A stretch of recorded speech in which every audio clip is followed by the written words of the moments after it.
Bom, nós estamos em Curitiba, 22 de agosto de 2019.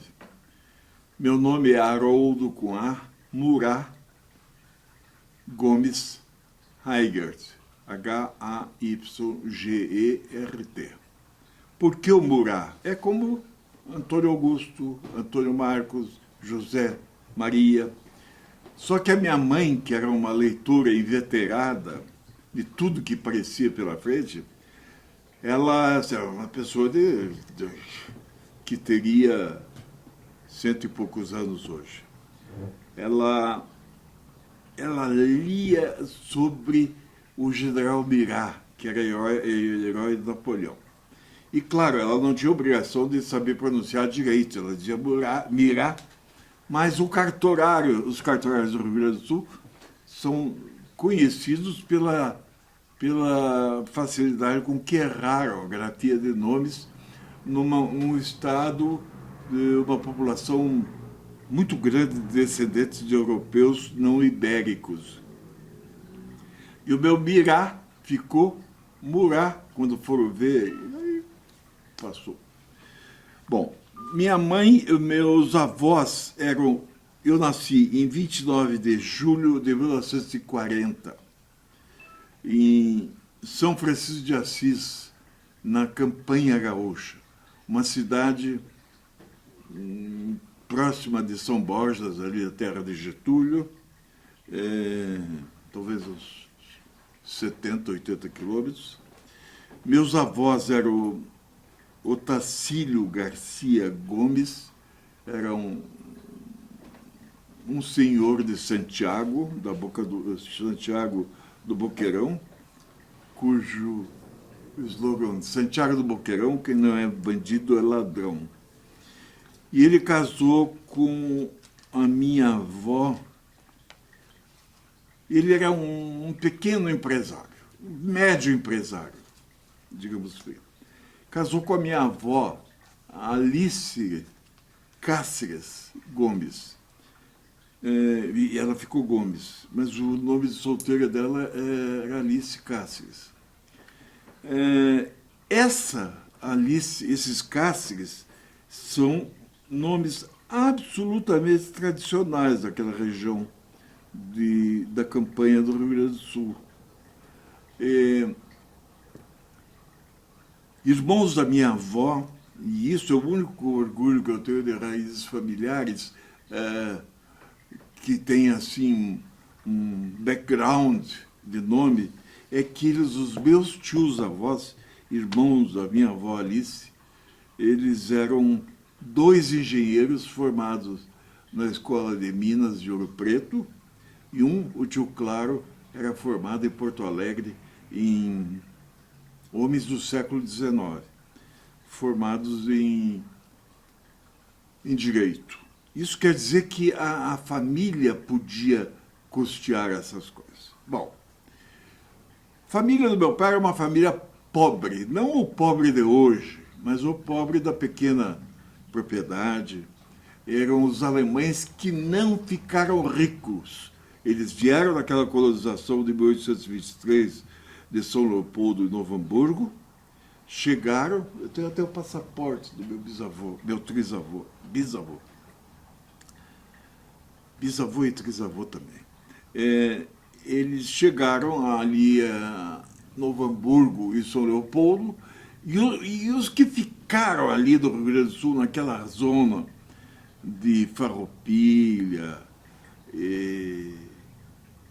Novo Hamburgo e São Leopoldo, eles prosperaram muito, em geral, porque eles ficaram na indústria.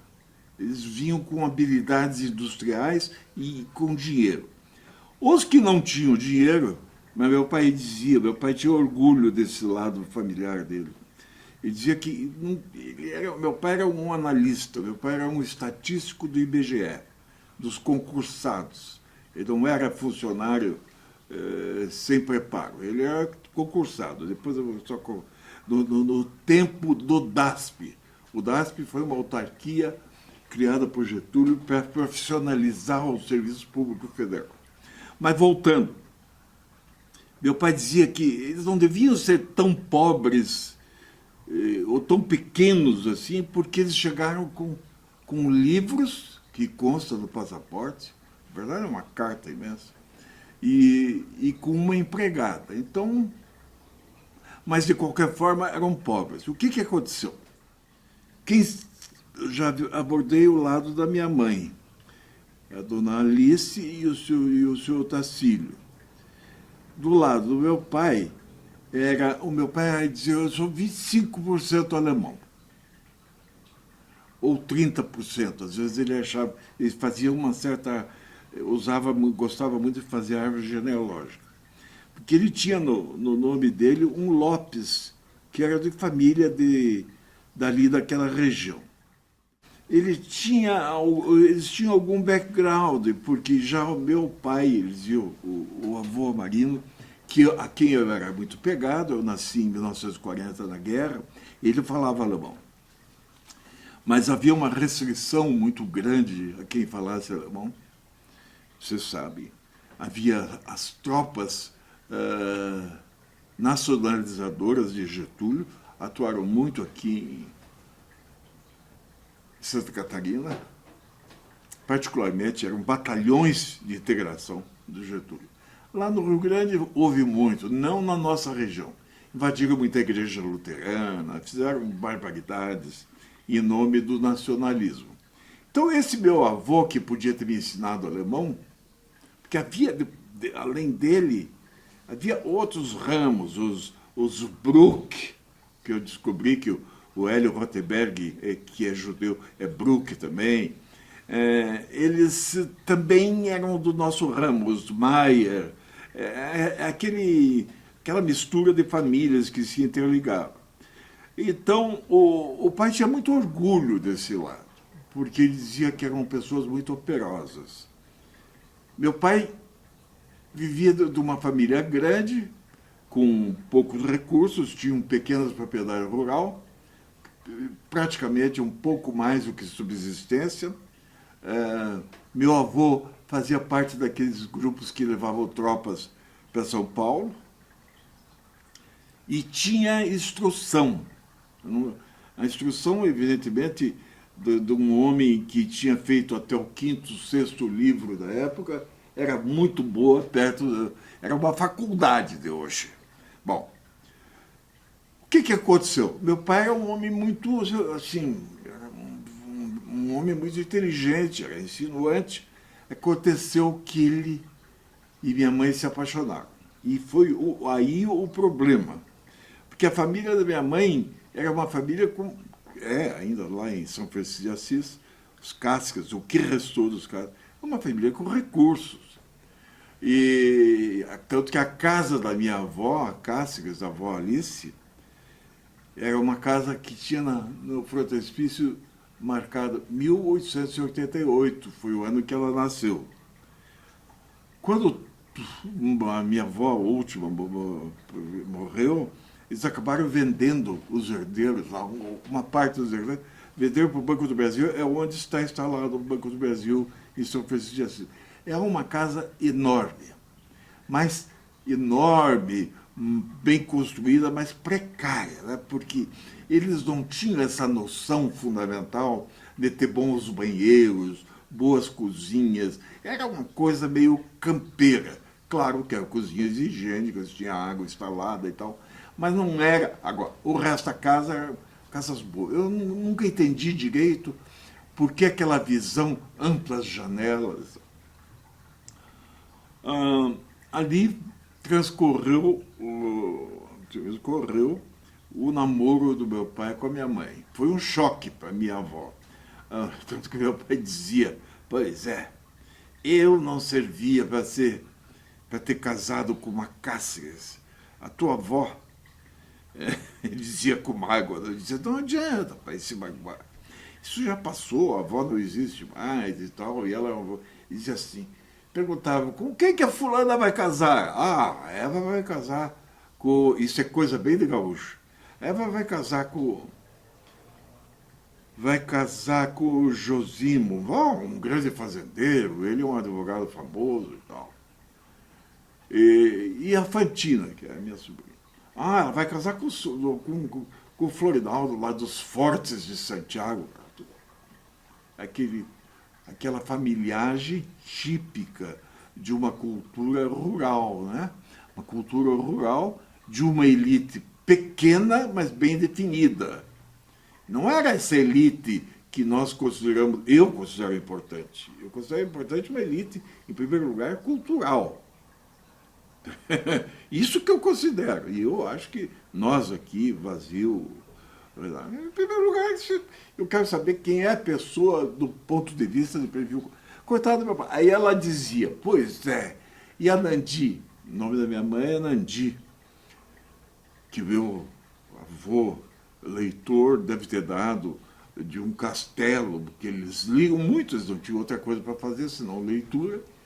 Um castelo na França e também uma tribo africana, Nandi. Daí vem a Ítala Nandi do Rio Grande do Sul. Diz, a Nandi vai casar com o Manuel. Quem é o Manuel? Ah, o Manuel é um sobrinho do Coronel Pimba. Então meu pai dizia assim, eu não tinha nem pai nessa altura, porque não tinha status e tal. Porque acontece que esse Coronel Pimba era o chamado Coronel Paulino Eigert, que era um homem politicamente importante na região. Era depois, com o passar dos anos, ele foi, eu o conheci ainda assim, ele era um dos braços direitos do Jango naquela região, arranjou emprego para vários sobrinhos e afilhados e tal. Então meu pai dizia assim, eu não tinha nem pai. E a vida paga surpresas, né? No fim da vida, a minha avó, que tinha recursos, ela não tinha problemas de dinheiro, não é rica, já tinha dividido tudo, mas ainda vivia lá de umas 15 quadras de campo, cada quadra de campo do Rio Grande de mais ou menos 80 hectares. Ela vivia daquilo, alugava. Eram as famosas fazendas que o meu bisavô tinha criado, era Loreto, Glória e Torto. Ficavam no município de São Vicente, General Vargas, São Vicente. O pai recebeu, meu pai não tinha habilidade nenhuma para tocar as coisas para frente, e financeiramente, graças a Deus, isso foi nos útil, porque não ficamos dependendo de herança nem nada. Dividiram entre 7 filhos e ela tinha um patrimônio bom para viver, minha avó, mas o apoio moral, muita parte do fim da vida dela, foi meu pai que acabou. Bom, passado isso, vamos à minha família imediata. Minha mãe era como as mulheres da época. Ela tinha obrigatoriamente que ir de São Francisco para Santa Maria, que já é um centro geográfico do Rio Grande do Sul, no coração do Rio Grande, 2, 3 horas de ônibus, próximo e não também. E fez lá, foi interna, passou num colégio, fez aqueles cursos primário, um pouco do ginásio, nem sei se chamava ginásio na época dela, e depois veio para casa. Vou lá aprender as coisas básicas de bordado, de cuidado. Bom, as outras minhas tias também seguiram a mesma coisa, e os tios sim estudaram. Ou um foi fazer direito, outro foi contabilidade e tal. Mas a minha mãe casou com meu pai. Meu pai, quando eu nasci, recebeu da minha avó, por empréstimo, uma fazenda de uma área de terra grande, num distrito de São Francisco, eu acho que o 5º distrito. E lá ele plantava arroz. O arroz do Rio Grande do Sul é basicamente aguado. Só que a água naqueles... E o que ele fez? Ele se endividou ele fez muitas dívidas do Banco do Brasil, que já existia. Claro, porque o Banco do Brasil começou em 1808, embora com outro nome. Porque veio uma enchente terrível, e essa enchente levou todos os bens do meu pai, acabou com a lavoura. E ele teve prejuízos, né? E ficou, eu acho que o pouco que ele tinha, ele acabou perdendo. O pouco já era parte de umas coisas que ele tinha recebido. Bom, resumo. Com 7 anos, eu me lembro, houve uma mudança, que é uma memória de criança que eu tenho. Meu pai era o tipo engenhoso, era um alemão, um híbrido português-alemão. Ele, uma época, inventou uma fábrica de crina vegetal. O que é crina vegetal? Crina vegetal era usado antigamente para forrar, para o enchimento dos colchões e dos móveis acolchoados. E o meu pai nos levou, essa memória eu tenho, eu tinha uns 5, 6 anos, nós fomos para uma cidade próxima, agora é cidade, na época era distrito de São Francisco, chamado Manuel Viana. Hoje está no mapa do Rio Grande do Sul. À beira do rio Jacuí, acho que é, não, Ibiqui. Próximo de Alegrete, caminho para o Alegrete, quer dizer, fronteira oeste, típica fronteira oeste. Você tem Alegrete e depois Uruguaiana, então é a fronteira com a Argentina. E ali eu me lembro do pai, ele criou uma indústria, ele era muito inventivo, assim. Não tinha luz lá, ele inventou uma roda d'água, aquelas rodas d'água, e eles tinham os empregados, eles traziam butiá e passava lá numa máquina que desfibrava aquilo.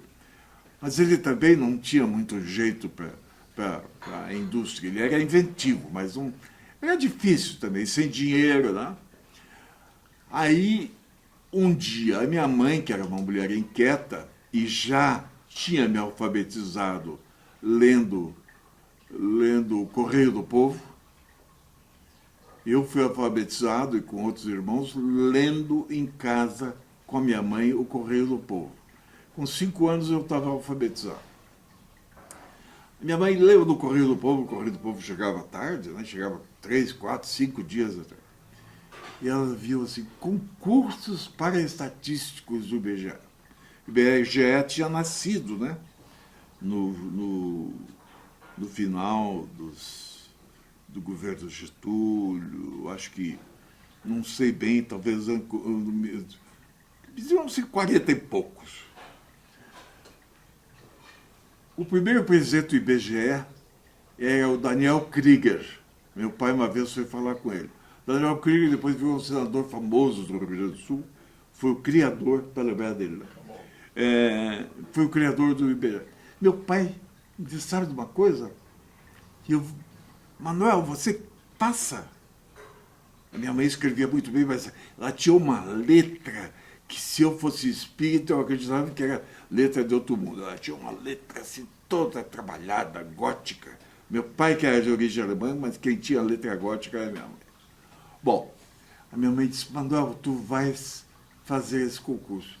Eu tenho formação média. Naquela época, a formação média já era alguma coisa.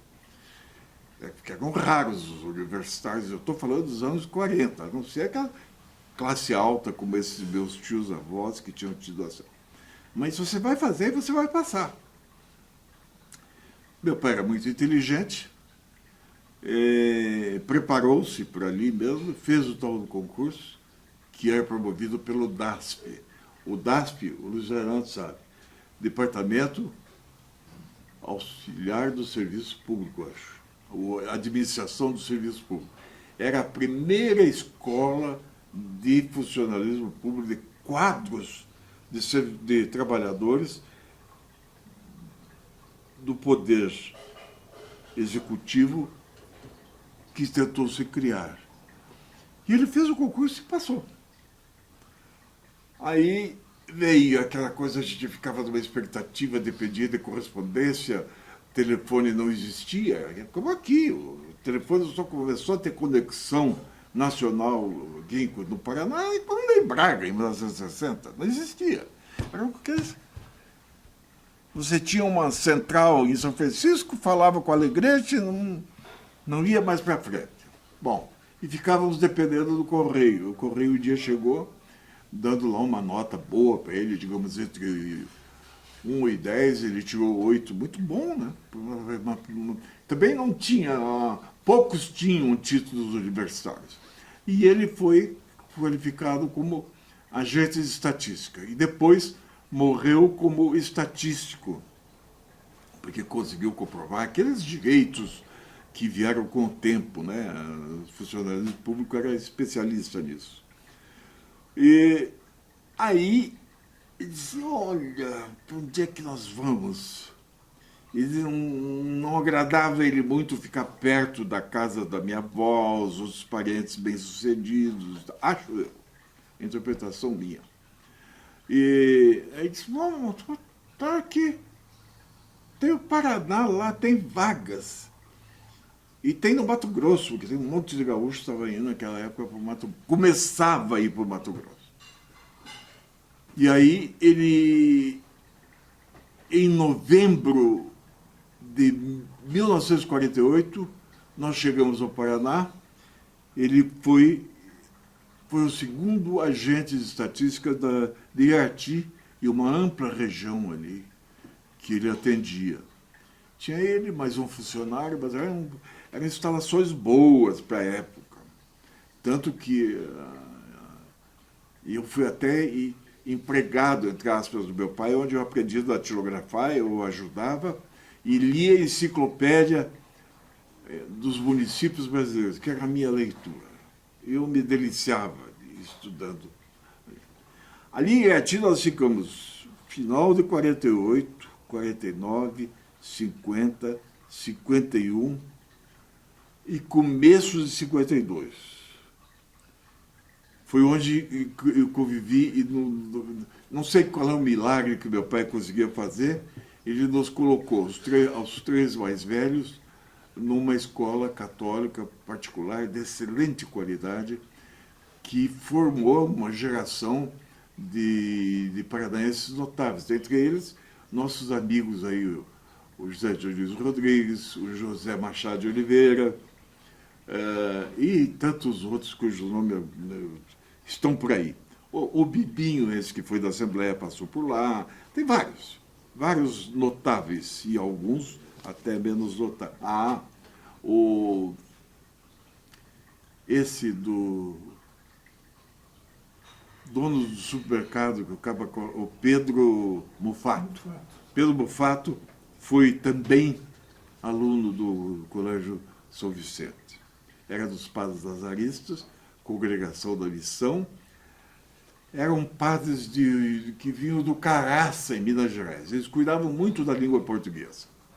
Ali eu considero, depois da minha família, a segunda base, porque eu sempre tive gosto, assim, não digo que eu fosse um aluno maravilhoso, mas eu era um bom aluno, sobretudo nas áreas de humanas, não gostava de matemática. Matemática era um irmão meu que depois se formou nessa área e tal. E ali eu aprendi um pouco do latim que ainda conheço, mas toda noite estudo, leio toda noite, e eu leio 2 dicionários antes de dormir. Inglês, que é uma língua que eu acabei assumindo, eu tentei o francês um tempo, mas nunca tinha com quem falar, e acabei, nos últimos 50 anos, me obrigando a falar inglês, com razoável desenvoltura. Leio bem, falo com razoável desenvoltura. O problema mais é todo mundo, e ainda mais eu que estou tendo dificuldade de ouvir, é o listen, né? Você ouvir, entender. Aqui a Marcele, minha filhada, minha sobrinha, que morou comigo, ela trouxe o marido dela, e o marido era um... Você chegou a conhecer o Maico? Não. O marido era de Dublin, da Irlanda. Então eu me obriguei, nesses 3 anos que ele passou aqui, que ele não gostava de falar português, pelo menos comigo. Ele tinha vergonha. Bobagem, né? Tinha que aprender, ou não, só errando que se aprende. Então, mas o latim eu aprendi razoavelmente. Então, o latim é mais uma curiosidade intelectual, que ninguém aprende latim assim, com facilidade. É muito difícil. Eu conheço, bom, bons professores de português. E depois aqui no Colégio Estadual, eu tive a ventura de ser aluno de uma mulher maravilhosa, que era a Maria das Dores Vuc. Ela nos incutia... Você foi aluno da Maria das Dores? A Maria das Dores e o professor Miguel, 2 amigos muito queridos, e que ainda todo dia eu rezo por eles. Eles eram figuras maravilhosas. Eles me queriam muito bem. Eles são pai da Bia Vuc e do Antoninho. O Antoninho mora aqui ao lado, a casa da professora. O Antoninho Vuc vai ser personagem do meu livro. Ele é um dos homens mais importantes do ensino da veterinária no Brasil. Ele é um doutor em veterinária e especialidade em oftalmologia de cães. Bom, voltando a Irati, lá meu pai ficou, então. Aí surgiu uma promoção, que acabou não sendo muito venturosa, porque meu pai teve problemas de saúde, a cidade não tinha o mínimo em 1952, o mínimo de saneamento, e meu pai acabou doente lá em Londrina. Ele foi chefiar o IBGE em Londrina. Ele foi o segundo agente de estatística em Londrina. Nós ficamos todo o ano de 52 lá. Não foi um período agradável, eles não chegaram nem levar mudança inteira para lá. Nós ficamos morando em hotel razoável. Não era um hotel que nem existia, era o France, que depois até ficou um hotel bom. Era o Hotel América, na rua Duque de Caxias. E ficamos o ano de 52 lá. Estudei um pouco com uns irmãos meus no Colégio Estadual, mas o ensino já... Aí comecei a ter uma formação fragmentada na vida escolar por causa dessas andanças do meu pai. E ficamos lá em 52, o pai teve problemas de saúde, problemas de saneamento, eu acho que algum problema intestinal muito grave. Em 53 ele conseguiu vir para cá, para Curitiba, e aqui ele ficou na sede do IBGE, que era o Dr. Fonseca, que era um tio do Fernando Fontana, depois eu fiquei sabendo, João Fonseca. Era o chefe dele.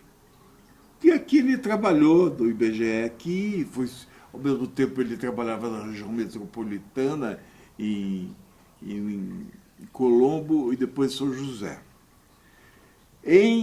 Vi tudo nesse período, de 53, o centenário, a chegada do Getúlio com o Gregório para inaugurar aquele prédio ali que foi dos sindicatos jornalistas, no Doutor Muricy, com a Cruz Machado. Te lembra? Aquele prédio ali, e eu vi o Getúlio chegar lá. Nós morávamos numa casa alugada na Emeline de Lyon. E a gente eu tinha 13 anos, a mãe deixava, assim, mas sob vigilância. A gente ia brincar nessa praça ali, na Praça São Francisco, na frente do Palácio Iguaçu, do Palácio São Francisco. E aí ficou um fato de infância gravado em minha memória. Nós estávamos ali, os 4 irmãos, mais uma gurizada, tudo, você imagina. Mas era uma coisa saudável, não tinha nem cigarro. Não havia essas coisas, o Luiz Renato sabe. Vacil também, mas Vacil é mais recente. Não tinha. Se a gente um dia bebesse uma tacinha de vinho, era um segredo que passava de um para o outro e tal. E se olhasse mais pela perna de uma menina, era uma barbaridade. Às vezes até a mãe levava a gente na frente de uma imagem de Nossa Senhora para jurar que a gente não tinha bulinado numa empregada. Eram coisas fantásticas de uma época. Nós estávamos lá no dia que o Getúlio ia ser homenageado com um jantar pelo Bento, um almoço pelo Bento. Ele, na chegada, nós estávamos a piazada toda ali, o Getúlio entrou, a gente diz, GG, bota o retrato velho, aquelas coisas. Eis que, de repente, vem 4 ou 5 garçons com aquelas bandejas prateadas, cheias de fruta e guaraná da Antártica para nós. A gente não entendia. É coisa do populismo e coisa que você podia fazer naquela época. Hoje não tem mais possibilidade nenhuma. Mesmo porque a segurança não deixa... Se a criança tiver mais que 3 anos, não chega nem perto do presidente. Bom, foram momentos históricos e eu fui aluno nesse período com os meus irmãos, os 2 maiores, nós fomos alunos do Colégio Estadual do Paraná, que era... Você foi também? Eu fui em 53, 54, 55. Ali eu conheci algumas figuras interessantes, o Ivanzinho Ferreira do Amaral, o JJ foi meu colega, João José da Arruda Neto, e várias pessoas, o Brussolin, o Wilson Brussolin, e ali a gente foi aluno de figuras notáveis do Paraná, que hoje eu sei, como Maria das Dores. Maria das Dores eu tive que aprender gramática com ela, eu aprendi gramática e aprendi a declinar verbos, porque a Maria das Dores fazia a gente cantar. Ela dizia assim, meninos, canção... Ela ficava comendo uma bala de hortelã. Meninos, dizia em francês, vocês podem me dizer qual é a diferença de pronome possessivo e de adjetivo possessivo? Imagina, um piá de 10, 12 anos. E ela então dizia, agora vamos cantar. Então a gente tinha que cantar e ficou, né? Mata sa notre Waterloo, monton son novo leu, la vienne de latim. Isto é o pronome que se coloca no lugar do nome. E ela ia passando,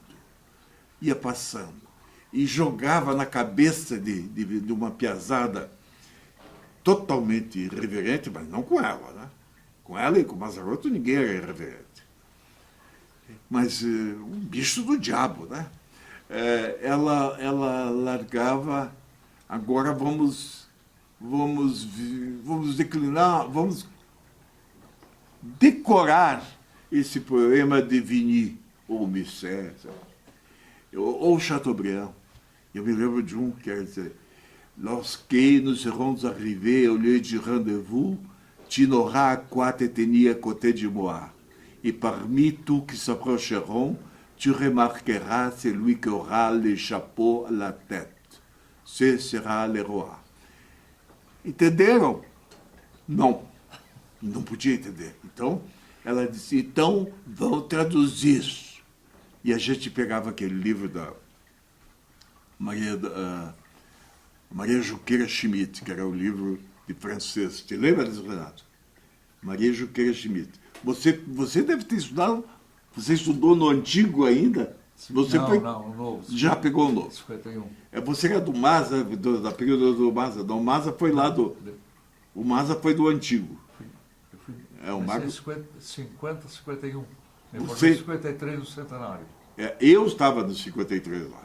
Antônio Tuniuk estava lá também. Hein? O Antônio Tuniuk se formou. Antônio, que eu sei. Então, o Luiz Fernando Coelho, um monte de gente. Bom, aí o estadual foi uma escola. Tínhamos, quando eu fico pensando hoje no nível das pessoas que estão ensinando, eu me lembro que a gente, garoto, foi aluno do Mazzaroto, do Bento Mussurunga, da Maria das Dores Vucchi, do meu querido Leopoldo Scherer, que depois foi meu paraninfo, no curso de jornalismo e faculdade de filosofia da Católica. Gente desse nível, a dona Cecília e a altiva, Cecília Westphal e a altiva Baliana, o Moscaleski, a Aide Bastos. Então, eram professores de primeiro time lecionando para uma gurizada lá. Hoje eu fico sabendo que estudantes de faculdade dão aula no estadual. Bom, tudo bem. Outros tempos. Aqui ficamos, então, até... Aí nós fomos morar, também nessa vida meio de cigano. Assim. Nós fomos morar ali atrás do Santa Maria, na Marechal Deodoro, depois da Tibagi, um apartamento que ainda existe, um edifíciozinho agora bem velho. Depois viemos morar onde era o restaurante, ali na Carlos Carvalho, onde é aquele restaurante do Bolonha. O Bolonha começou ali. Nós morávamos no último, era o Dr. Códega, que era o dono do apartamento. Um período bom, agradável. Isso meu pai e minha mãe fizeram questão. Escola e morar decente. Bom, o meu pai sempre dizia, nós somos pobres com dignidade. Isso era o importante. Mas também nunca baixar a cabeça. Né? E isso eu levei até que entendi errado a coisa, achava que se resolvia muitas coisas na porrada. E apanhei muito e bati muito também por causa disso. Né? Eu era forte e moço. Fomos até 55, junho de 55, o meu pai quis ir para Lapa, porque ele tinha certas vantagens. O Luiz Renato sabe essas coisas, né? O funcionário tem, né? Se for chefiar, tem uma categoria melhor que aqui. E ele foi. E fomos para Lapa, vivemos ali da Lapa de 55, todos 56. Começo de 57, voltamos para Irati, de novo para a estatística. Lapa foi um período muito bom. Conhecemos gente interessante, vivíamos numa daquelas casas históricas, na frente do fórum ali, mas sempre as casas antigas precárias, né? Assim, em matéria de saneamento, banheiro horrorosos, quer dizer, instalação de água já tinha, né? Mas, enfim, as casas antigas, não sei, eu acho que dos milionários, não eram... entrava vento, muito vento, características dessas casas antigas mal conservadas. Mas, enfim, vivíamos com dignidade, tivemos bons relacionamentos, voltamos para Irati. Esse ano de 57, nós fomos morar num hotel em Irati, porque estava nessa vida de cigano.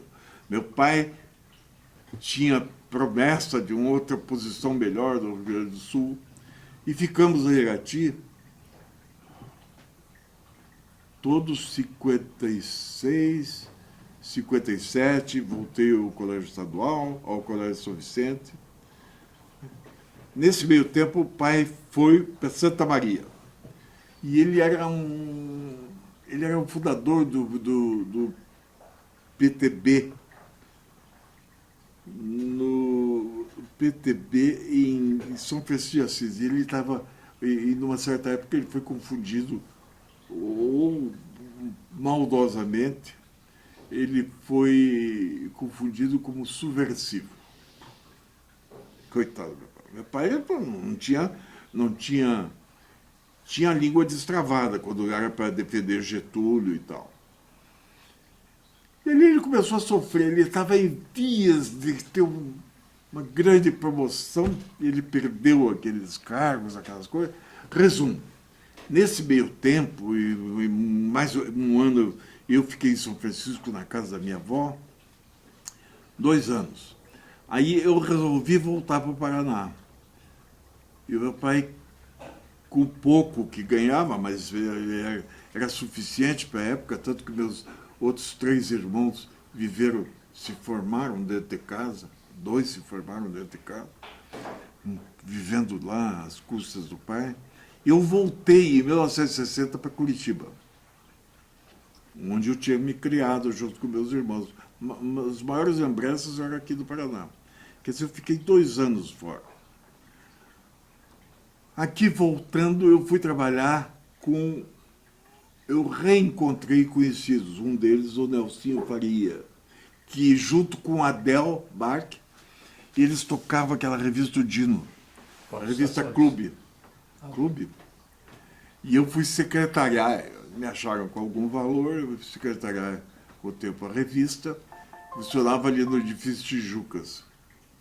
E eu morava numa pensão, ali do seu... Uma pensão onde morava o Mussa. Eu e o Mussa nos conhecemos lá, nessa pensão. Na Comendadora, esquina com a... bem na frente de Itaipu ali. Eu 568 da Comendadora Araújo. Ali foi uma experiência boa, mas eu morava num quarto sozinho, o Mussa vivia com uma quadrilha, né? Tinha uns 10 cabras no quarto dele, um quarto imenso. E eu conheci o Mussa, foi uma boa... E ficamos amigos. E o Mussa, nesse tempo, estava já, por influência do Aníbal, se aproximando do estado do Paraná. Eu me lembro de ter conhecido ali o Sebastião de Oliveira Salles. Conheceu? O Sebastião tinha sido editorialista.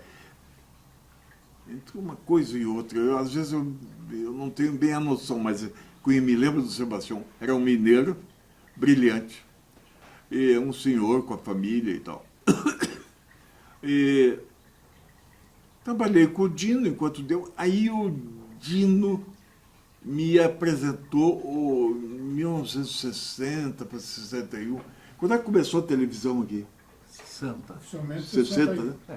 60 para 60. Ali que te passa no Tijucas? 60. Isso. 60. Eu me lembro daquelas primeiras experiências do Najib Michel com televisão.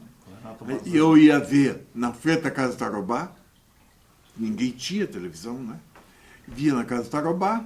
Depois eu fiquei amigo com o tempo do seu Pedro Stier, que era surdo, mas ele era uma pessoa maravilhosa.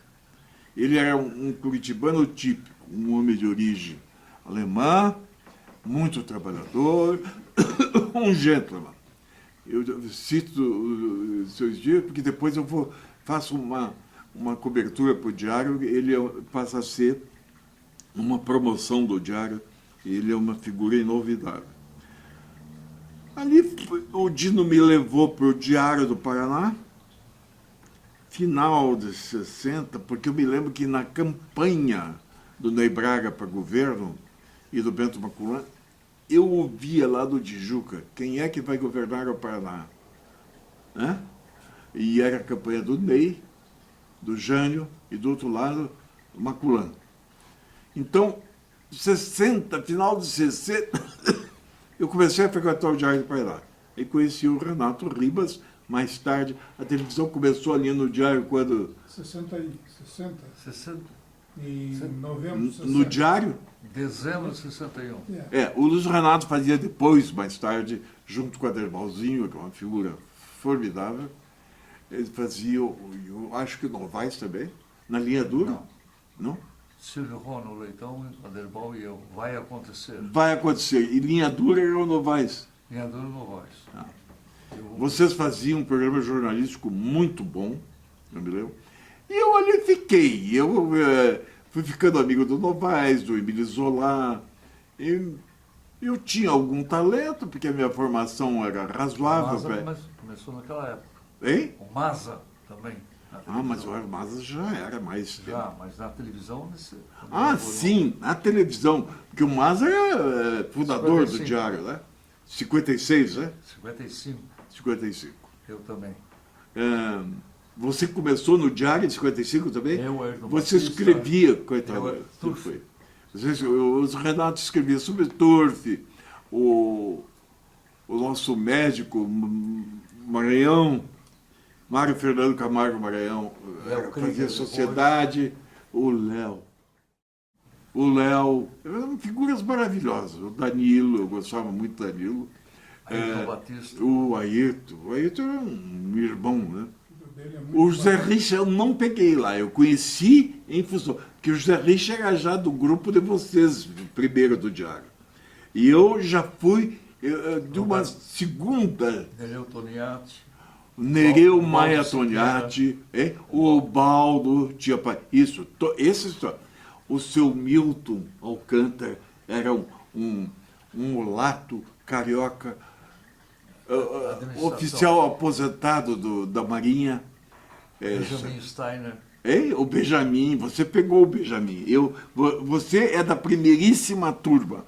O Benjamin, quem quiser escrever história da moderna imprensa Eduardo brasileira. Vermont, Hein? depois Eduardo Vermont, René Dotti. Ah, sim. Aí tem o Eduardo Vermont, o Rededor. Aí, esse sim, eu fui pegando depois.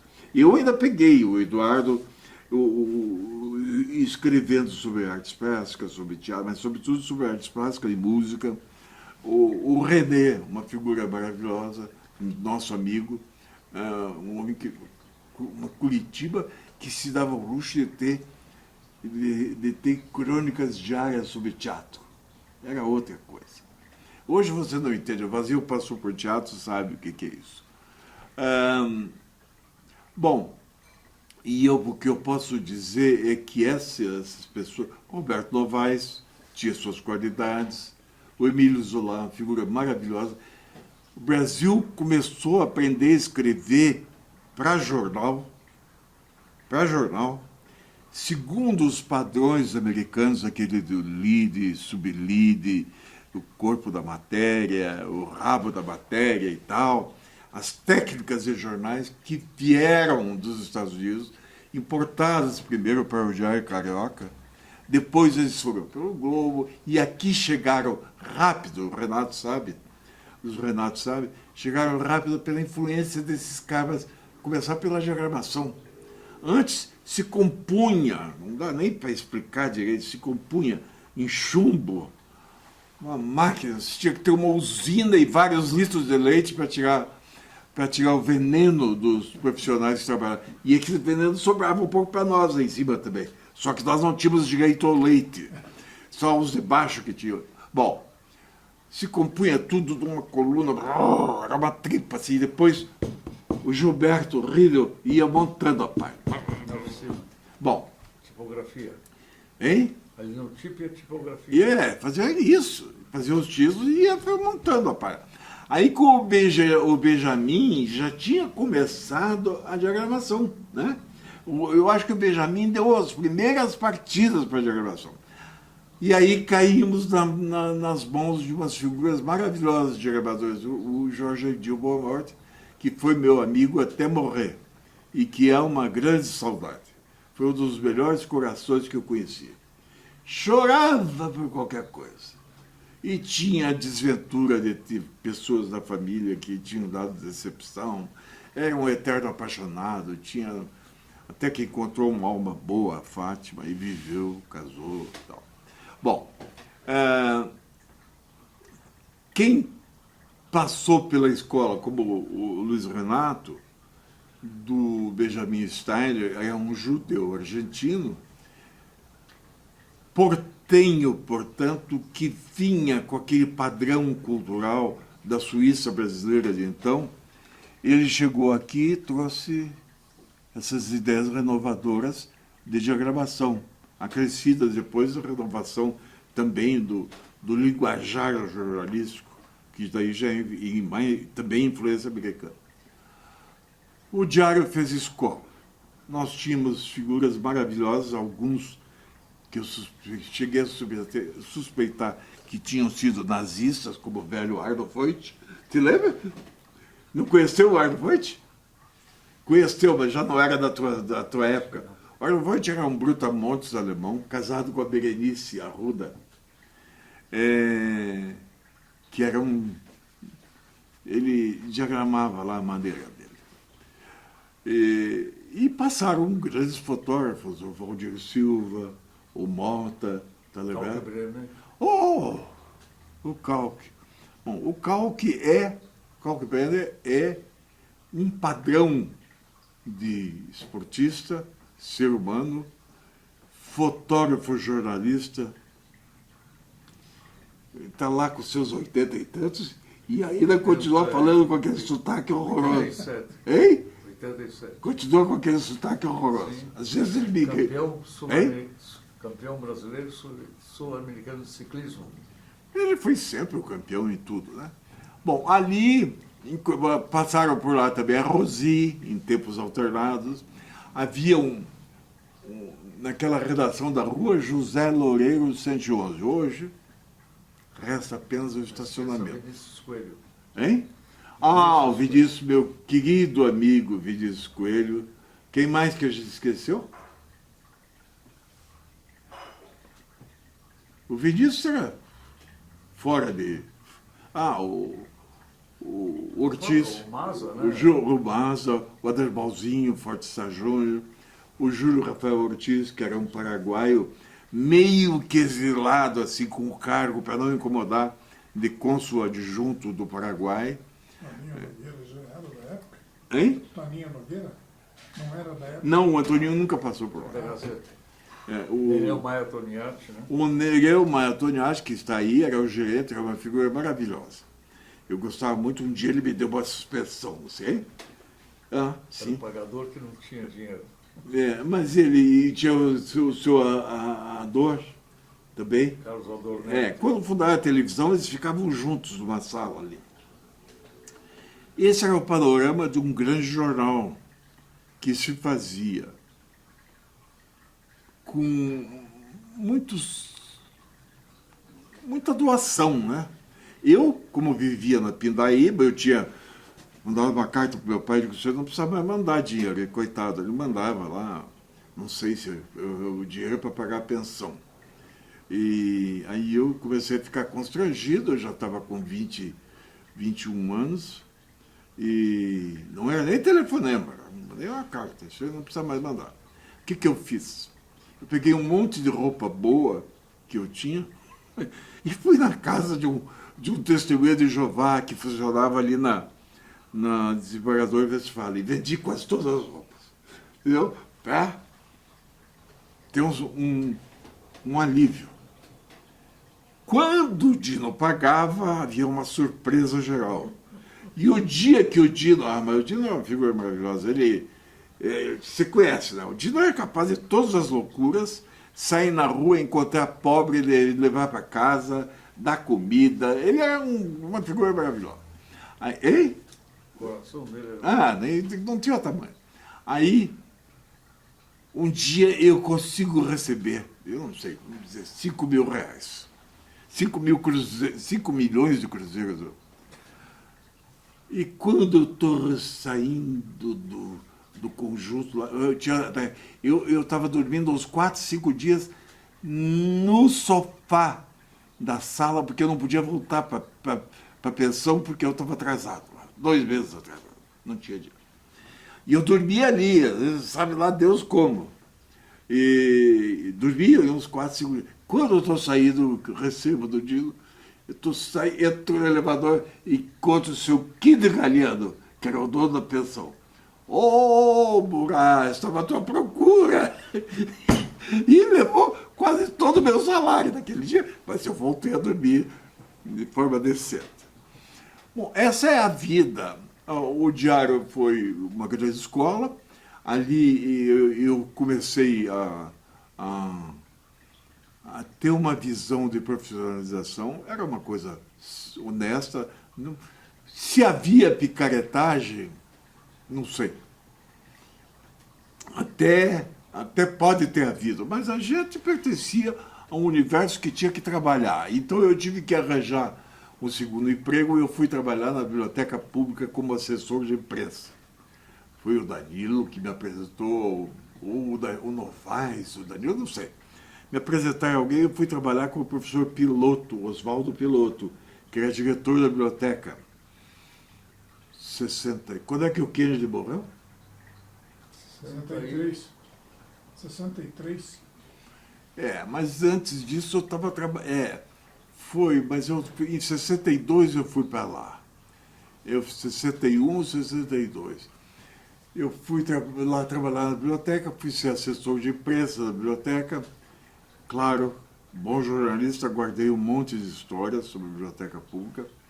Esse dia falei para o Nilson Monteiro, um querido amigo, que escreveu a história da biblioteca pública. Eu digo, olha, Nilson, mas você esqueceu que a biblioteca era um repositório de figuras fantásticas. Uma delas, o Anjo Antônio da Alegrave, que era um homem carolíssimo. Eu respeitava, ele era um homem bom, deficiente físico, mas ele chegava ao ponto, ele é um fanatismo grande. Eu sou católico, sou cristão, tive várias passagens para lá, para cá. Minha origem da minha família é um pouco luterana, do lado do meu pai, mas já mais distante. Mas as minhas avós já eram católicas e tal. Lá em casa sempre se foi religioso, mas eles não eram muito fanáticos. Eu acabei depois tendo uma grande formação, que é importante citar, na Ação Católica, nos anos 50. Foi onde eu desenvolvi um interesse assim religioso e cultural pelo tema religião. Mas não religião no sentido... eu sempre fui religioso, mas nunca fui muito piedoso, não. Eu não gosto muito das piedades. Eu gosto da limpeza do Evangelho e sempre aceitei o catolicismo, fui, digamos assim, convertido. Esse é um dado a qual eu quero voltar bem rápido. Bom, nesse período do diário, eu aprendi a fazer jornal. Fui repórter, fui redator. Não tinha muita frescura, o Renato sabe. A gente estava com fome, ia pendura comida ali na Duque de Caxias, que hoje, o que é aquele edifício? Foi da Muricy, né? Agora não sei o que. Né? Agora deve ser Pernambucana, alguma coisa. A gente atravessava a rua e ia comer lá naqueles alemães lá que eram donos e pagava ali, pendurava, pagava. Bom, o Diário foi uma grande escola, a biblioteca foi uma enorme escola, mas as escolas substantivas de minha mocidade foram o Colégio São Vicente, que, como eu comento sempre com o Machado, foram marcos da nossa vida. O Nego Pessoa era meu colega lá. Marcos, o Nego era meio ateu, meio agnóstico, mas ele tinha um amor acendrado pelo Colégio São Vicente. Todos nós que passamos pelo São Vicente, era impossível não ficar distante da personalidade daqueles padres que nos abriam a cabeça, às vezes até meio na marra. Bom, nesse período, em 54, 55 até em 56, meados de 56, eu sofri muita influência da Ação Católica. A Ação Católica é um movimento católico fundado na Bélgica, que tinha por princípio, hoje ela não tem muita importância. Na Europa toda, você tem que ver as coisas, você julga e você age. Era um método de trabalho. Ver, julgar e agir.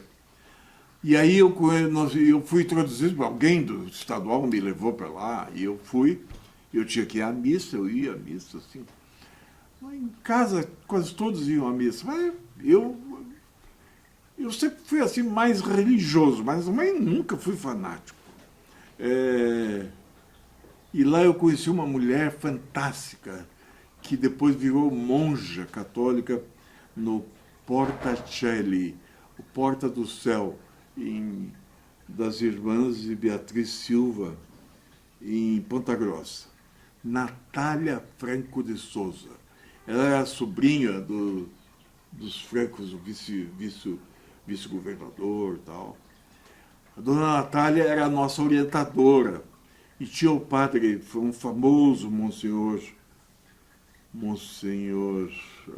não é Isidoro, o senhor Bernardo, que criou a Nossa Senhora ali Nossa Senhora de Guadalupe. E ali a gente criou, ali eu conheci o Luiz Fernando Coelho, o Henrique Volkov, o Luiz Fernando Peixoto. Era um grupo assim, alguns foram para os Estados Unidos, e a gente formava um grupo, enquanto havia também uma linha que já era da Juventude Universitária Católica. O Coelho estava na JUC. Eu tive muita influência ali e eu tive curiosidade pelo fenômeno religioso. Aquilo que podia ser só um interesse espiritual, eu fui descobrindo grandes figuras formadoras de caráter e tal, algumas meio ultrapassadas para os dias de hoje, que era o Monsenhor Tia Bertotti. E eu tive como orientador uma figura maravilhosa que vocês devem ter conhecido, o Dom Albano Cavalim. Dom Albano era um homem especial.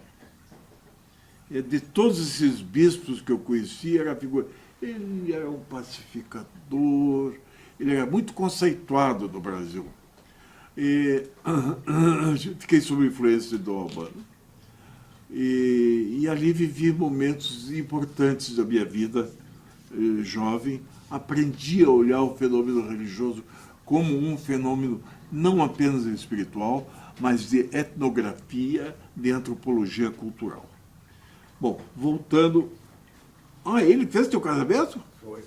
Pô! Ele ele já era bispo aqui. Isso é da Catedral da Santa Teresinha. Minha passagem pela Biblioteca Pública me deu alguns marcos. Eu cheguei numa época lá, eu fundei, em 1954, bom, na Catedral, nós fundamos, eu e o Peixoto, o Henrique Volkov, nós fundamos um jornal. Na época era mimeografado. O Renato se lembra que era mimeógrafo, com stencil e tal, chamado Nova Era. Na mesma época, eu frequentava muito a biblioteca, trabalhava, né, era guri, e o tempo que sobrava, ali na biblioteca eu me coloquei sob a influência da Germana Moreira, que era uma bibliotecária que tinha um grande apelo entre os jovens, assim, os adolescentes. E na sessão infanto-juvenil, ela me disse, Haroldo, por que vocês não fundam um jornal? E eu fundei esse jornal chamado A Voz da Biblioteca. Entre os que estavam junto comigo nesse experimento, estava um médico, agora falecido, Marcos Kleiner. Te lembra do Marcos? São experiências jornalísticas paralelas que correram. Profissionalmente, fui passando, né? Trabalhei, enquanto estava no diário, eu trabalhei na rádio para o Dr. Bétega, Didio Sailor Bétega. Ouro Verde. Trabalhei na Ouro Verde, implantei lá, plantei naquela forma, né? Um noticiário que a gente fazia de 2 em 2 horas, 3 em 3 horas, tinha que levar aquele batido à máquina lá, era um horror, mas só que ficava na própria rua. Depois, nesse meio tempo, confundo se antes ou depois, eu fui trabalhar com o Jair de Brito na Rádio Colombo, que na época era do Ronald Strasser. Trabalhei no departamento de notícia, onde fui encontrar o Ayrton, que depois seria meu colega no Diário do Paraná. E ele tinha também, junto com o Ayrton, trabalhavam outras figuras notáveis, como o Sérgio Almeida, que foi nosso colega. Bom, e eu fui vivendo só disso, até, por exemplo, o Luiz Renato era um empreendedor com revistas, jornais. Eu me lembro que eu fiquei impressionado quando não foi o clichê, era o fax que você implantou? Telecopier 4.200 arquivos. Em que ano foi aquilo? 1975. Aí já era bem mais adiante. Mas eu escrevi sobre as tuas revistas em que ano? Acho que 70. Mas, enfim, era ali... 77, não, 82. Já em 82? Bom, e fui trabalhando No Vozes do Paraná. Hein? Vozes do Paraná, que você digitava, o jornal. Não, Voz do Paraná. O jornal é Aliás, Voz do Paraná. Eu tive experiências jornalísticas diversas.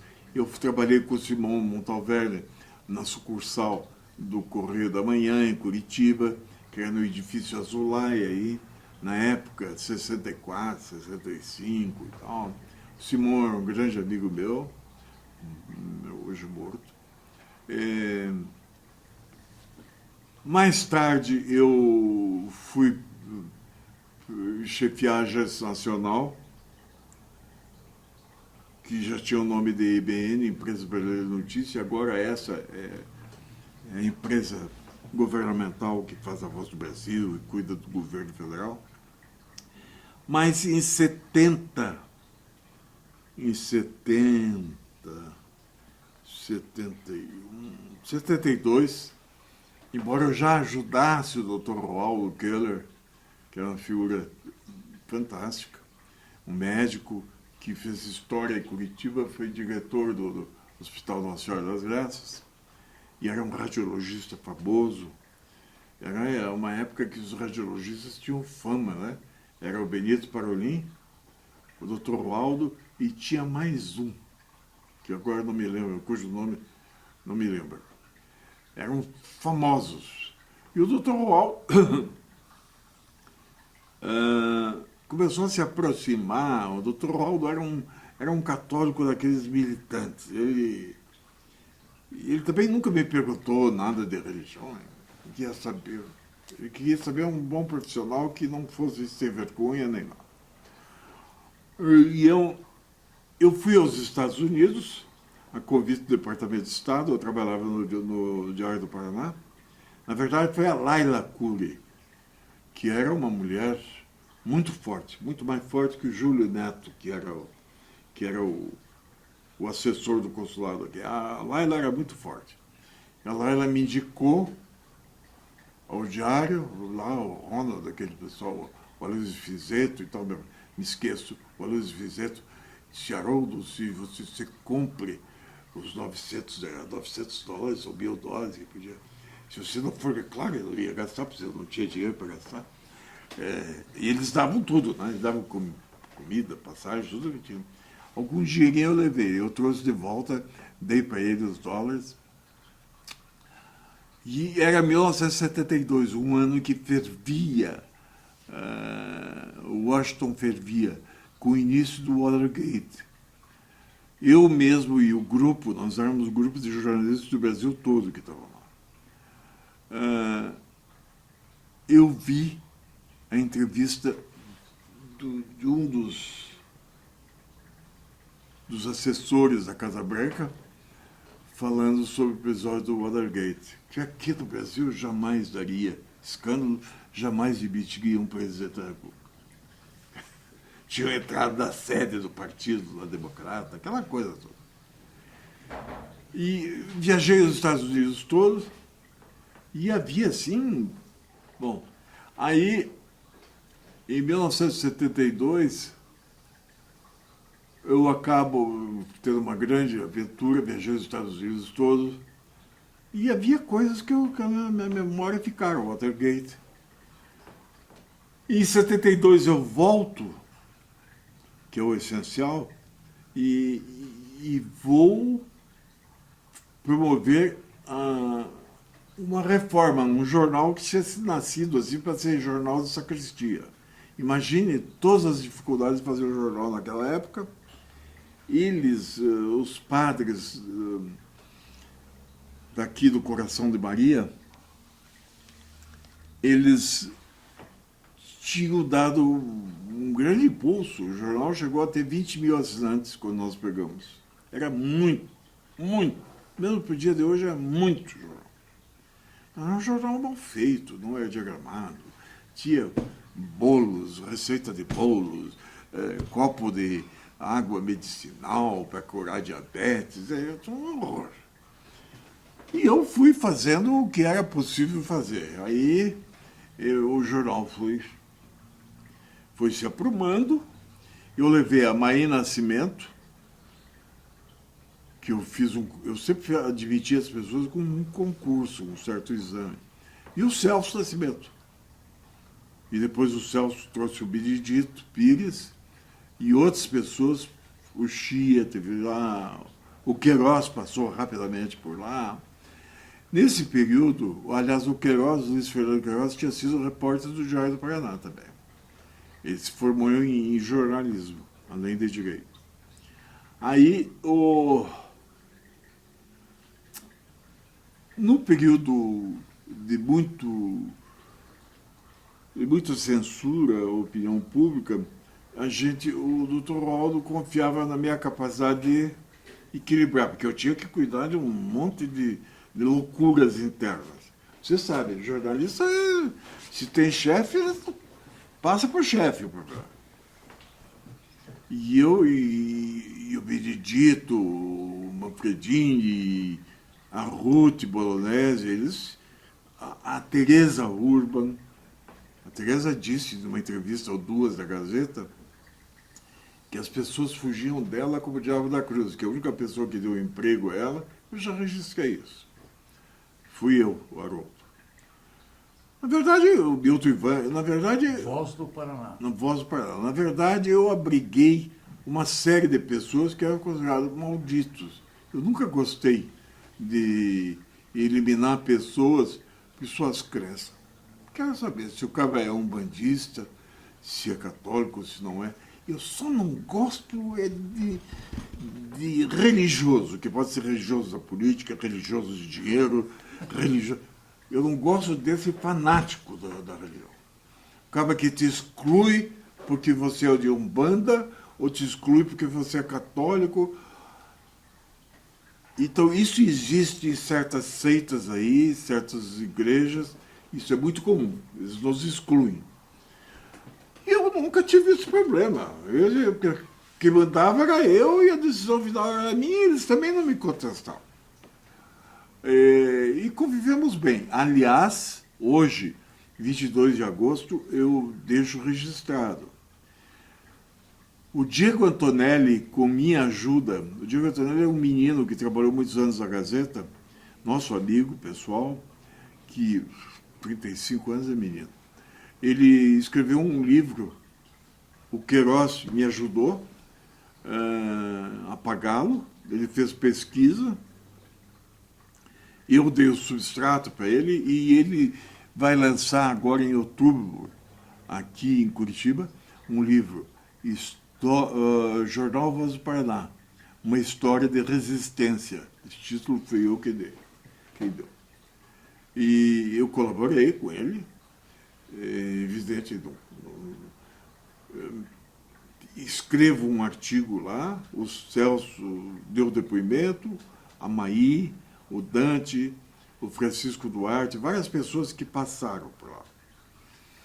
O jornal não fez nada de extraordinário. O jornal procurava não omitir informação até onde fosse possível. E numa dessas, daqueles 70 e poucos aí, 74, 75, acho que no tempo do Médici, a edição da Veja apreendida com o escândalo do Haroldo Pérez. E alguém faz chegar às minhas mãos o texto dessa edição. O que eu fiz? Eu já tinha uma história, que a gente nunca revelou as fontes, evidentemente. Nós já tínhamos nos batido por algumas coisas erradas que existiam no Tribunal de Justiça, que, na verdade, eu não sei até quando eu e o Dr. Roldo não fomos usados. Nós tínhamos conseguido que as denúncias contra o então presidente fossem tornadas fortes e ele acabou perdendo a presidência. Hoje não sei até quando nós fomos usados por alguma ala lá do Tribunal de Justiça. Mas, na Veja, então, eu transcrevemos A Queda do Haroldo Pérez. Nesse meio tempo, eu ainda eu comecei no Diário, na Voz, eu ainda trabalhava com o Ayrton Batista, eu chefiava um grupo lá de comunicação no Palácio. Eu era o executivo do Ayrton. Aí trabalhava o Dionísio Rodrigues, o Otoninho de Nogueira, vários. E eu era o coordenador desse grupo. A gente preparava materiais especiais. E eu vi a queda do Haroldo Pérez. Eu fui à sala do governador, eles pediram para a gente subir, e eu vi assim, o governador se justificando. Na saída, meu amigo e meu então professor, que tinha sido meu professor na faculdade antiga Faculdade Católica de Filosofia, no curso de jornalismo, o professor Haroldo Carvalho. Ele pegou no meu braço e disse: Haroldo, ladrões de galinha, hein? Ladrões de galinha. Nunca mais me esqueço. Bom, fato é que o Haroldo foi flagrado, né, pelo grupo do Serra Almeida.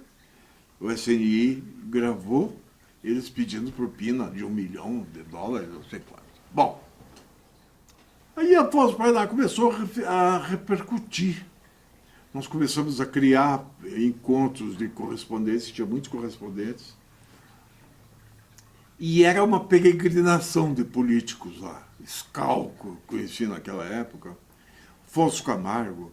No livro aparece uma das primeiras entrevistas que o Jaime Lerner deu, prefeito, ele jovem, magro, junto comigo, com o Dr. Roaldo e o Jamil numa mesa, e a Maí. Esse livro tem essa foto. Eu não guardei muitas coisas, guardei, mas não sei onde achar. E aí começou uma peregrinação, a Maí inventou, eu bolei antes de ter esse programa Roda Viva que está aí, eu bolei, saquei daquela música do Chico Buarque, Roda Viva, eu vou escrever, e a Maí começou a fazer. Ela fez 300 ou tanto, quase tanto, entrevistas que começaram a ser feitas pelo Toninho Vaz, que é um grande biógrafo,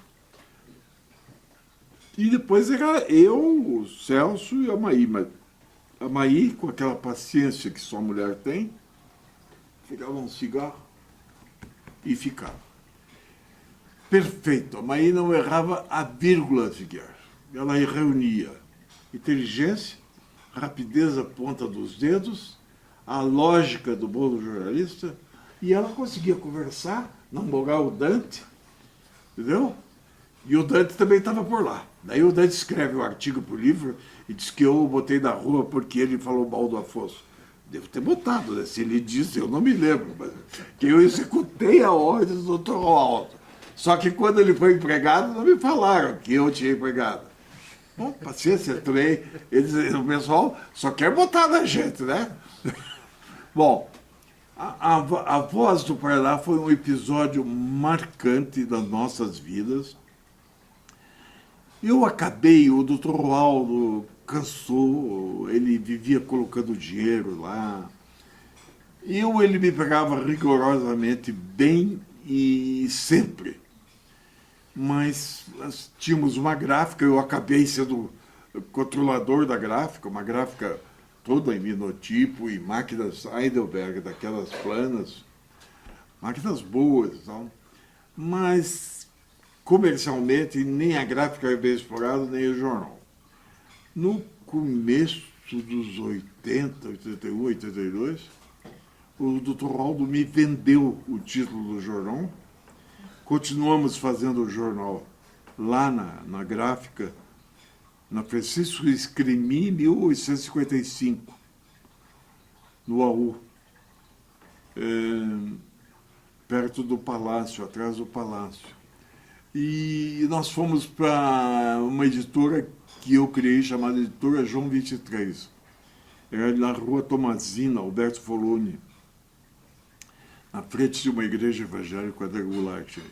Ali ficamos até 85, eu acho. Eu também não tive condições de tocar mais. A equipe continuava a mesma. O Celso, a Maí, a Lúcia... Acho que a Maí ali já não estava mais. A Lúcia Norcio Duarte, o Francisco Duarte, eram pessoas boas. O jornal já também não tinha. Porque a sociedade também, nesse meio tempo, ela passa por um processo de involução ou evolução, depende da ótica que você enxergar. Ela deixa de ser uma sociedade espiritualizada, uma sociedade religiosa, temente ao sobrenatural, e passa a ser uma sociedade mais secular, aos avanços naturais de uma época. A consolidação da televisão, a modernização do mundo, a grande influência da cultura pop norte-americana, um certo desvelamento do mistério e do misterioso. E a imprensa católica também ela vai diminuindo. Nesse meio tempo, os 80, 80 e pouco, já estava em plena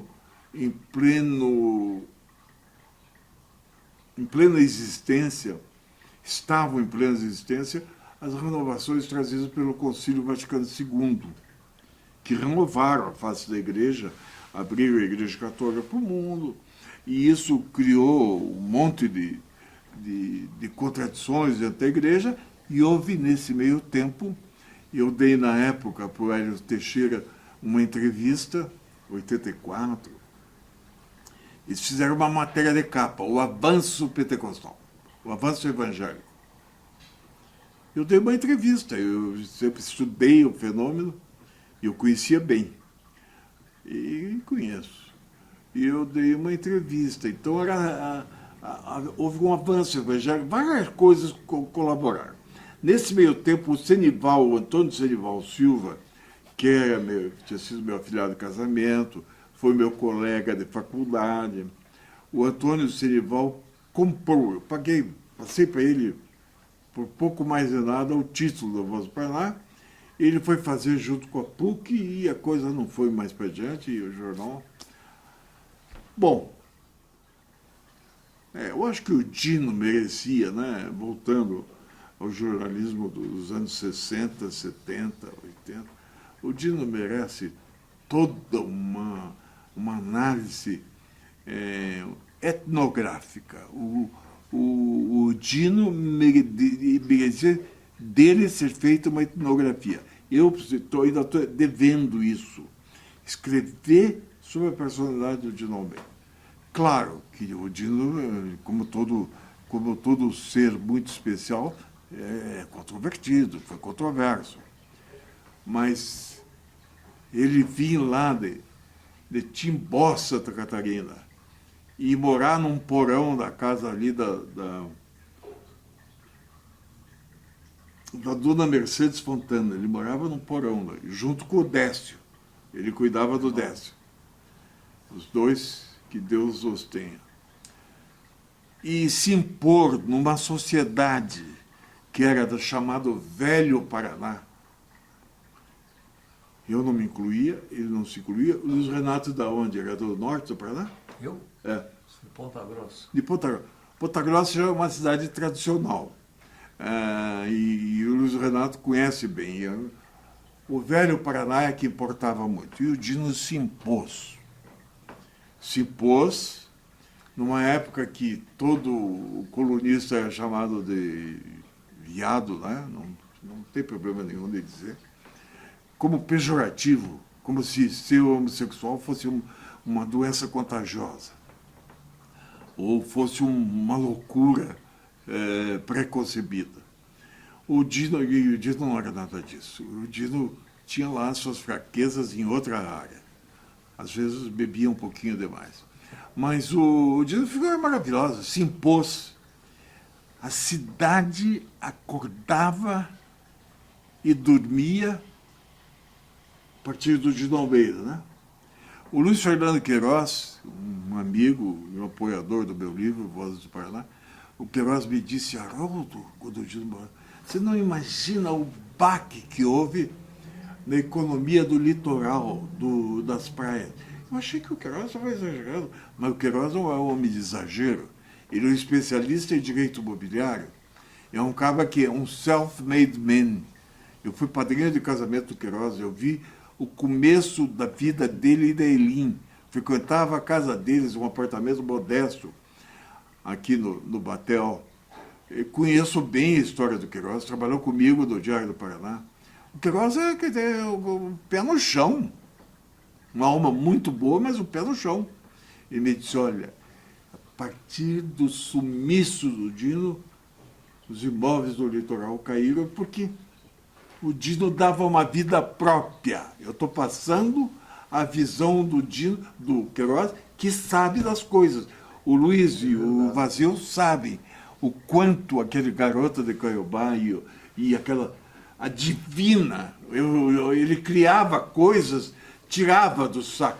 Eu acho que, claro, as sacadas eram muito dele. Ele sofreu um pouco de influência boa, positiva, de algumas pessoas. Um que dava sacada, não tudo, era o Dalcinho Faria, que foi anos e anos e anos com o braço direito do Dino. E só o Dalcinho, com aquele jeitinho dele, o Dalcinho era capaz, ele influenciava o Dino assim, numas sacadas. Eu me lembro as descrições que o Dino fazia em 1960 na Nova Cap, era Brasília, que estava em tudo, né? A divina Caiobá, a cidade de Curitiba, meu passarinho, né? Coisas que hoje podem até parecer ser meio ingênuas, mas é bom essa recherche de tempo perdido, né? Você volta ao tempo perdido, à procura do tempo perdido. Bom, trabalhei aqui, dirigi um tempo o Jornal do Estado, foi uma péssima influência na minha vida. Aí passei por lá, passei da Voz do Paraná, fui dirigir o Indústria e Comércio em 80 passei pela Voz do Brasil, peguei todo o governo Figueiredo lá, na antiga Agência Nacional, substituiu o Baldo, que agora, depois virou EBN, hoje é Empresa de Comunicação, né? Brasil de Comunicação, EBC. Depois eu fui dirigir, o Odônio me convidou, eu fui dirigir o Indústria e Comércio, tive sucesso, um jornal que não existia. Hoje, eu acho que atravessa dificuldades, como os poucos jornais impressos que sobreviveram. O Odônio é uma pessoa de inúmeras qualidades, tem o grave defeito de sonhar mais do que o tamanho da realidade. Com tudo, desacertos e coisas. Eu saí do Indústria e Comércio, que depois já estava aqui na Comendadora Araújo. Eu nunca levei o Odônio para... Eu saí com um cheque de R$47 mil em 1996, que está guardado aqui no meu cofre. Então, é história, está aqui. Eu saí. Agora os outros... Eu não, porque o Odônio, quando tinha dinheiro, ele me pagava, eu viajava pelo mundo todo. Eu não posso esquecer que eu passei 12 anos com o Odônio, ele me pagando bem. Como é que eu ia pegar o sujeito na fase mais difícil? Eu que tinha sido também, eu o tinha beneficiado, mas ele também tinha sido um leal companheiro de trabalho. O Odônio tem defeitos como os meus, ou menos até que os meus, mas era uma pessoa que fez. E o jornal foi, de 85, 86, o jornal cresceu, ganhou respeitabilidade. Eu montei uma equipe de primeira lá. Eu não tenho medo de sombra. Eu sempre digo, sucesso de um empreendimento jornalístico é você ter os melhores, ou os bons com você. Levei a Marta Feldens, o Celso Nascimento. Está no metro agora. O Celso Nascimento, passou um monte de gente, tem gente hoje que é diplomata, que é conselheiro, como o Eduardo Ferreira. Passou um monte de gente de alta qualificação lá. Fizemos o Bom Jornal até 96, hoje não era mais possível, o Odônio não tinha mais condições de pagar. E aí eu fui trabalhando, fazendo freelancer, vivendo com dificuldades, porque eu nunca tive dinheiro não. Criei muita gente, eu tenho um filho chamado Fábio César Leite Eigert, e a minha grande paixão é a minha neta. Vacil, traz ali aquela foto daquele casal. Essa, não lá, ó. Essa aqui. E essa menina é a minha paixão, pela qual eu... Isso aqui é o Fábio. Fábio aqui numa formatura, ele está fazendo a segunda pós-graduação dele na área de Educação Física e Saúde. Essa aqui é a atual noiva dele, hoje não sei como é que chama, é noiva. Vão casar agora, dia 9 de novembro. E essa é a Isabelle, que é a minha paixão. Eu mandei ela tem todos os defeitos do mundo em matéria de relacionamento. Vive emborrada e tal. Mas ela alegra qualquer pessoa que tenha interesse cultural. É impossível ser melhor aluna do Bom Jesus do que ela. Há 8 anos ela chegava aqui, eu fazia ela sentar, eu fazia ditado para ela em inglês, e hoje ela fala tão bem inglês que ela tem medo de ser corrigida por mim, ela não fala mais inglês comigo. É uma aluna excepcional. Bom, nesse meio tempo eu fui vivendo, fui trabalhando, eu tem uma pessoa que me ajudou num período difícil de transição, me deu serviço na revista dele, que é o Fábio Campana, revista Ideia. O Fábio é muito controvertido, tem muitas pessoas que se queixam do Fábio. Bom, é Curitiba, né? Eu dizia hoje para o meu amigo Clemerson Cleve, que me telefonou para cumprimentar pela Voz do Paraná, pelo Vozes do Paraná, volume 8, e eu lamento, porque eu fiquei preocupado com a saúde dele, mas está bem. Eu disse, Cleve, aqui em Curitiba, o problema é que as pessoas, se passam um sapo no meio da rua, eles vão ter que dizer que o sapo é viado, se for mulher é corno, né? Ou ladrão. Mas não é verdade? Ou prostituta. Então, esse é o problema da maldição da língua curitibana. Então, nós estamos comentando sobre como as pessoas maltratam as outras pessoas. E aquilo que o Renato estava dizendo. Eu faço um perfil autorizado. Eu não vou trazer um cara aqui na minha casa, todas as entrevistas são feitas, quase todas, uma ou outra fora de casa, que eu vou maltratar. Só o fato de eu ter escolhido para perfilá-lo já significa que eu tenho, a priori, eu estava vendo lá no meu lançamento, um deputado guloso me olhava já pela terceira vez, ele fica me olhando assim, e eu coloquei disse, mas você não me chama e tal? Não chamo. Essas pessoas eu jamais vou chamar. Entendeu? Não sou nenhum puritano, não sou nenhum modelo. Acho que sou uma pessoa decente, mas tenho meus erros. Não faço chuncho, não fiz. E se fizesse, estaria bem de vida. Tenho que trabalhar aos quase 80 anos. Agora, o livro nasceu que o Fábio Campana me abriu as portas. Eu estava em dificuldade. Haroldo, vem para cá, você vai... E eu gosto muito do Fábio. Entre erros e acertos, eu gosto muito do Fábio.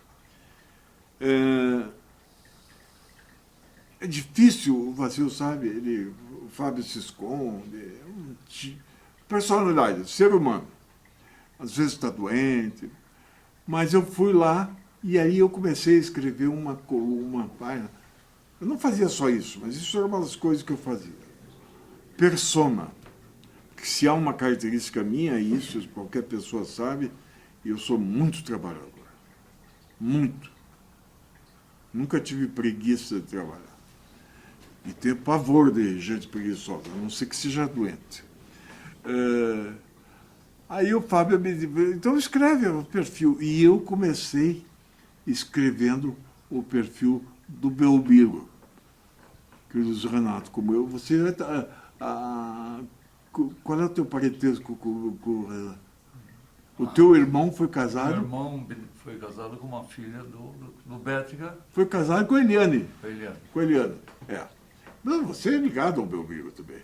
O Belmiro era uma figura... Fora de Bom, o Belmiro, o casamento da Carol, depois não, está aqui, eu fui padrinho do casamento na igreja da Carol. Eu gosto muito de Elizabeth, do Belmiro. Belmiro é uma saudade imensa e um vazio, né, intelectual que fica numa Curitiba que não é exatamente, que não se destaca exatamente por nomes destacáveis. E claro que existe uma massa crítica muito boa aqui. Mas o Belmiro era alguém que pairava acima disso, do bem e do mal. Ele era uma figura que fazia muita justiça à família Jobim, né? Bom, aí eu escrevi e chamava Persona, dei o nome Persona. Escrevi depois, eu acho que foi da... Não sei, escrevi de outras pessoas. Nesse meio tempo, em 2008, eu estava escrevendo, eu me lembro, sabe o que? Eu vou transformar isso aqui em uma série de livros. 11. Em 2008 foi o primeiro que eu lancei. Teve um ano que eu não lancei. Eu vou transformar em... Aí eu pedi para o Fábio, me ajude a achar um nome. Mas eu, como comecei a minha vida como jornalista fazendo títulos, eu me considero bom para títulos. Aí o Fábio não me deu o nome. Não. O Fábio nunca... foi me enrolando, eu pedi para outras pessoas e eu saquei. Tá bom. Vozes do Paraná, Retratos de Paranaense. Lindo. Hein? Lindo nome. Retratos de Paranaense. Vozes do Paraná. Retratos de Paranaense. Vozes do Paraná me inspirei um pouco no nome do jornal. E Retratos de Paranaense de Estudos. O Vazio já foi personagem. Esse cara aqui vai acabar sendo, mas o que eu vou fazer? Eu estava evitando de dar entrevista para ele, porque agora eu vou ter que colocá-lo também. Mas eu escrevi muito sobre ele já. Escrevi nos tempos... Ele nos mandou tempos, um artigo para mim esses dias. Ele é pioneiro. Esse cara é pioneiro. Mandou um artigo que você É, escreveu sobre ele. Mas eu não sei se eu tenho vergonha daquilo que eu escrevi. Será que a gente era muito ruim naquela época? Eu, quando eu me lembro de coisas que eu fiz há 20 anos, era muito ruim ou não? Não. Fala do Vozes do Paraná. Pare! Ele não quer que fale dele. Bom, aí nasceu o Vozes do Paraná em 2008 e aí eu fiz uma dedicatória ao Luiz Fernando Queiroz e a Eileen, que estão comigo desde o primeiro. Queiroz hoje me ligou, se não. Vacilo não tem também, né? Não, eu ia pedir. Viu? Aí Obrigado. a capa, isso aí está uma maravilha. Aliás, mas essa capa do Jubal está uma maravilha. Aí, é um livro caro, né? Do sentido de qualidade. Aí o primeiro número, viu? Marinheiro de Primeira Viagem, eu tinha feito já um livro, depois eu fiz um livro do João Elísio. Eles me encomendaram. Mas eu comecei a ver, minha primeira experiência em perfis assim, biográficos, eu não fui feliz com gráfica, entreguei para um diagramador, o cara colocou, não vou nem citar, não, colocou fotos sem legenda. Às vezes se justifica as fotos sem legenda. Você sabe, quando você tem um geralzão assim para... Mas, pô, quando você vai mostrar um casamento de personagem a que você está se referindo, tem que dar um mínimo de dedicação. Houve erros nesse Vozes 1, Foi lançado com muita gente no Palácio dos Leões, né? Ali no Belvedere. E aí eu engatei o primeiro e o segundo número, eu banquei com. Mas era um livro mais modesto, ele não tinha esse perfil que o Queiroz me possibilitou fazer. Eu nunca me roguei de um direito de fazer um livro de preto e branco,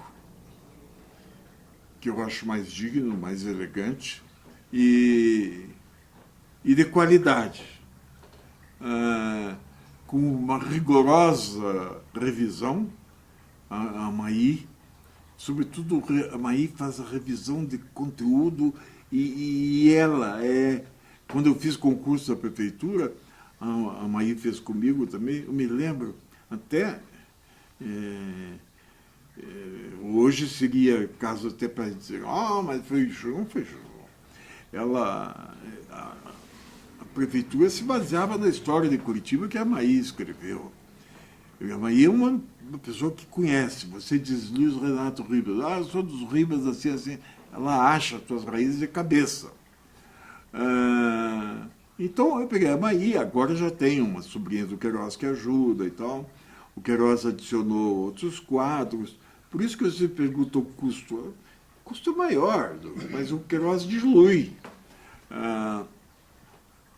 E não me cobra, né? E o livro foi sempre bom. Teve edições que eram... Cheguei a fazer uma edição, eu fiz com 800 páginas, com 2 volumes. Está lembrado? 7 e 8, onde eu participo. Eu acho que não é 7 e 8 antes hoje. Não, 7, porque eu participo, inclusive. São em 2 volumes. Retorno financeiro, é o que eu comentava com você há pouco. Isso é uma coisa controlada pelo Queiroz. Eu ganho 50, 60 livros que eu dou para amigos assim. Às vezes alguém está desesperado, quer comprar, mas já não acha mais, vem aqui, eu vendo 1, 2 livros. Raramente, mas em geral é para comprar. As vendas são com o Queiroz e ele é um mecenas, ele sabe, ele é um homem, o Queiroz, que começou a vida com muita tenacidade. Ele é uma família de classe média bem situada em Santa Catarina. O pai dele, o doutor Alexandre, é um advogado. Um irmão dele foi reitor da universidade. Eles são a autêntica classe média que eu admiro. Não era o dinheiro, nunca foi o dinheiro, era a questão cultural. Eles tinham assim, sempre um perfil cultural muito sólido. O Queiroz e ele se montaram nessa mesma razão, trabalharam feitos malucos, foram para os Estados Unidos e se submeteram àqueles programas de convênio. Ela trabalhou au pair, aquele programa que a pessoa vai, trabalha numa casa. Você sabe o que é o au pair, né? E lá eles se conheceram, casaram. E o Queiroz tem uma grande sensibilidade para negócios. Ele montou depois um grupo empresarial que se abriga numa associação, uma ONG. Ele não pega dinheiro de governos, não tem dinheiro de governo. Pega de iniciativa privada, tinta e coisas assim, chamada Associação de Condomínios Garantidos do Brasil. O Queiroz tem escritório em todas as grandes cidades do Brasil que importam, as capitais, com diversos nomes, mas sempre Garante. A Garante é uma facilitadora, ou seria uma... Como é que se adianta dinheiro? Uma administradora. Ela compra dívidas de condomínios, dá o dinheiro para o condomínio e depois ela executa essas cobranças. Tem um nome para isso aí. É uma securitizadora, eu acho, talvez, não sei. Bom, e o Queiroz sempre bancou. Eu fui fazendo, ele sempre me garantiu, assim, apoio, e o livro está hoje na 11ª edição. Foi uma entrevista interessante, um depoimento exaustivo.